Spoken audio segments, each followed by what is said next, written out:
waxay tiri shiikhow nimanka jannada xuurul cayn iyo waxbaa loo sheegay annaga xuurul caynka yagii meebay tiri horta shiikh qiso cajiiba hadda ka hor baa gabar su-aal weydiisay nin shiikha oo markaa macalinkeeda ahayo jaamacadda macalinka ahaa waxay tiri shiikhow nimanka jannada xuurul cayn iyo waxbaa loo sheegay annaga xuurul caynka yagii meebay tiri horta shiikh madax xanuun shiikhaaba ka darnaaya intuu aayada quraana gabadha ku akhriyay xadiis ku akhriyay waxanba intuu halkan iska dhigay ayuu cilmi baaris sameeyey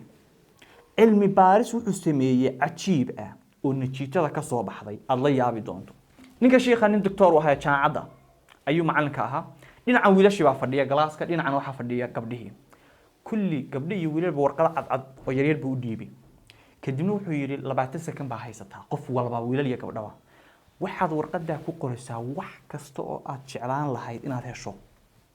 hadday dambi tahay buu yiri ka soo qaad inay xalaal tahay anything aad jeceshahay 20 second inaad qortaan ka rabaa buu yiri magacaagan kuma qoraysid warqada markii meel baa lagu ururinay waa la soo qaaday xitaa qofka waxaan qof qoray xitaa la garan maayo warqada laakiin qurba la yiri waa la bilaabay wiilashii 10 second kuma qaad 10 second dhadhadhag macal ho baba gabdhihii Soomaa inta la isfiirfiirinay muxuu yiri intay lahayd ba 20 second dhamaatay maba ay bilaabin ba gabdhaha buu yiri baahiyahoodu waa unlimited xad ma laha markay istiri qor markay istiri ba 20 shay maskaxdeeda ku soo dhacay say istiri bilow markay istiri saa 100 kala maskaxdeeda ku soo dhacay say stack maskaxdeeda waa isxirtaba waxba ma ay bilaabin ma ay qorin ba wiilashii 10 second guri cadna qurux badan xoogaha lacag dhadhag وبدور شيء آيات وشاكت حب الشهوات من النساء والبنين والقناطير خلاص تمسك معلومات واختيار المبارس wuxuu soo gabagabay wiilku wiiru markuu u baahan yahay hal shay gabadhu 100 shay bay u baahan tahay wiilku markuu 100 shay u baahan yahay gabadhu 1000 shay bay u baahan tahay buu jannada buu yiri marka hadii la oran lahaa gabadha 1000 shay loo tixi lahaa jannada iska daxulun ani wax 1000 shay hadii loo tixi lahaa kun kaba intay akhrisaa maskaxdeeda marka waxa ku soo dhici lahaa maxay kun kala shay ilaahay baa abuuray oo garanaya ala ya'lam man khalaq ilaahay baa garanaya qofkan wuxuu u baahan yahay wuxuu garanayo okay gabar buu yiri hal shay oo jannada lagu sheegay baa qanciya wax kale oo gabar qancin lahaa ma jiro shaygana waa loo sheegay buu yiri ficlan wiil iyo gabar waa loo sheegay laakiin gabadha shayga kaliya ku qanci kartaa oo shaygaas muxuu yahay waxa leeyahay jannada waxaad leedahay wax kasta oo qalbigaaga ku soo dhaca ma hadda waxaad raadiso waxaad u baahantay maaha qalbiga you just make a wish and it's for you you desire and it's here automatically shayga gabar qanciye buu yiri waa shayga jannada waxaad ku leedahay waxaad doonto shayga kaliya ee gabar qanciye buu yiri laakiin ninka hadii dhowr shay xuurul cayn iyo guri cad mar hadii loo sheego ku filan buu yiri waa intaas baahiyaha gabdhaha buu yiri marka waa unlimited waxay gabdhaha la ogaado xaasaskiina kuwa aad dhasheen maxaa la yiraahdaa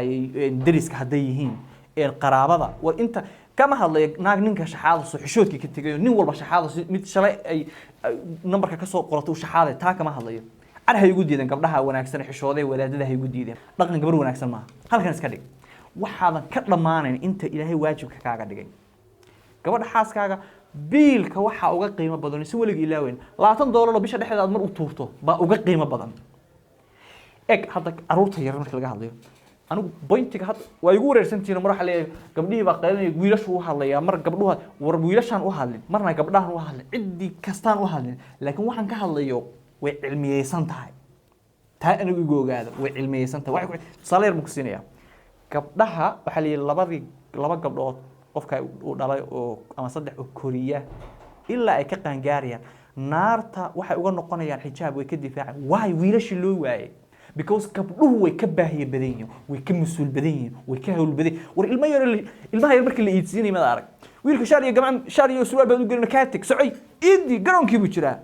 gabadhii waxaad bilaabaysaa 3 casho ka hor ilaan u mari halkan gee tinta u hagaaji kan intaas oo shay dharkii ciidka markaad u gado waxay u baahan tahay haddana hadhow kuwa shiido ay guriga ku joogtay hawlba gabadhu baahiyaheedu waa malaayiin waa too much waa in la ogaado taas waxa jannada ay naarta kaaga celinaysaa markaad xaqqa gudato weeyaan moogta